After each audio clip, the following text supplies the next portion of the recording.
සුබ දවසක් වේවා හැමෝටම. සාරා කිචන් SL YouTube channel එකට ඔයාලා හැමෝම ආදරයෙන් පිළිගන්නවා. අද මම හදන්න යන්නේ මස් මාළු නැති වුණත් ප්‍රෝටීන් බහුල ආහාරයක්. කොස්සැට වලින් තමයි මම මේ කරි එක හදන්න යන්නේ අද. එහෙනම් අපි දැන් කොස්සැට වලින් මේ ව්‍යංජනය හදමු. මුලින්ම මම කොස්සැට ටික මේ විදියට තම්බලා ගන්නවා. මේ තියෙන්නේ මං තඹගත්ත කොස්සැට ටික. දැන් මේ කොස්සැට ටික මේ වගේ තලා ගන්න ඕන. මම පිහිය භාවිතා කරලා තමයි මේ විදිහට කොස්සැට ටික තලා ගන්නෙ. ගොඩක්ම තලා ගන්නෙ නැහැ. මේ වගේ බාගෙට තමයි මේ කොස්සැට ටික තලා ගන්න ඕන. මේ තියෙන්නේ මම තලාගත්ත කොස්සැට ටික. කොස්සැට කළු පොල් එක හදන්න ගාගත්ත පොල් වගේම හාල් ඕන වෙනවා. සුදු ලුණු ගෙඩි 3ක්, ලුණු ගෙඩියක්, ගොරකා, කරාබු නැටි, එනසාල්, කුරුඳු, රම්පේ, කරපිංචා, අම්මිරිස් මම මේ විදියට කපාගෙන තියෙනවා. ඒ වගේම පොල් කිරිත් අවශ්‍ය වෙනවා. මුලින්ම හාල් ටික බෙද ගන්න ඕන. අපි කොස්සැට කළු පොල් එකට හාල් ගන්නකොට පොල් වලට වඩා අඩුවෙන් තමයි ගන්නෙ. මොකද අපි කළු පොල් මාළුවක්නේ හදන්නේ. මේ හාල් ටිකයි පොල් ටිකයි ගොඩාක් කළු වෙන්න බෙදගන්නේ නැහැ. රන්වන් පාට වෙන තෙක් විතරයි මේ හාල් පොල් ටික අපි බෙද ගන්න අවශ්‍ය වෙන්නේ. දැන් මේ බෙදගත් හාලුයි පොලුයි ටික හොඳට අඹර ගන්න ඕන. මේකට ඔයාලට බ්ලෙන්ඩර් එක පාවිච්චි කරන්නත් පුළුවන්. නැත්තම් මිරිස් ගලේ වුණත් ඔයාලට මේ හාලුයි පොලුයි අඹරලා ගන්න පුළුවන්. ඔයාලා මේක බෙදගත්ත ගමම අඹර ගන්න. එතකොට ලේසි. මොකද රස්නින් තියෙනකොට හොඳට ඇඹරෙනවා මේ ටික.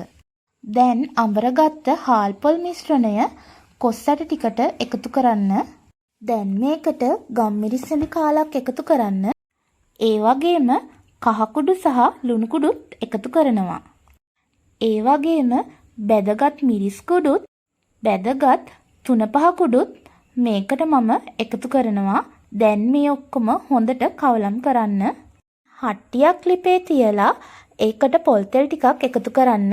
පොල් තෙල් රත් වුණාට පස්සේ කපාගත් සුදු ලුණු ටික දාගන්න ඕන.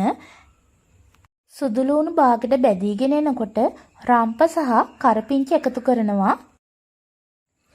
ඒ වගේම එනසාල්, කරාබු නැටි, කුරුඳු ටිකත් මම එකතු කරනවා. දැන් හොඳින් කවලම් කරන්න.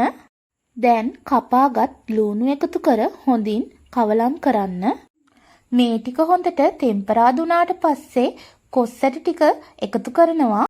දැන් හොඳින් කවලම් කර අම්මිරිස් එකතු කරන්න. ඒ වගේම ගොරක කෑල්ලකුත් මම එකතු කරනවා. ඔයාලා කැමති නම් මේකට සියඹලා වුණත් එකතු කරගන්න පුළුවන්. දැන් විනාඩි 3ක් විතර පියන වහලා තෙලෙන්න තැම්බෙන්න තියන්න. ඊට පස්සේ උකු පොල් කිරි එකතු කරන්න. පොල් කිරි එකතු කරාට පස්සේ හොඳින් කවලම් කරලා නැවතත් පියනෙන් වහලා තියන්න ඕන. ඒ වගේම මේ කොස්සැට කළු පොල් එක අපි අඩු ගින්දරේ තමයි හදාගන්න ඕන.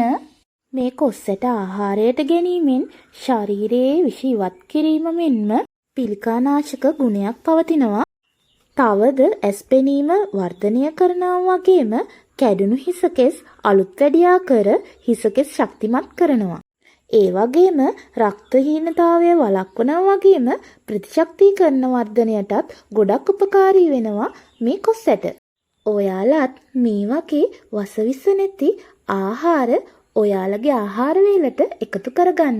මේ වගේ වීඩියෝ තව බලන්න කැමති නම් ඔයාලත් මාව subscribe කරන්න. ගිහින් එන්නම්. සුබ දවසක් වේවා ඔයාලා හැමෝටම.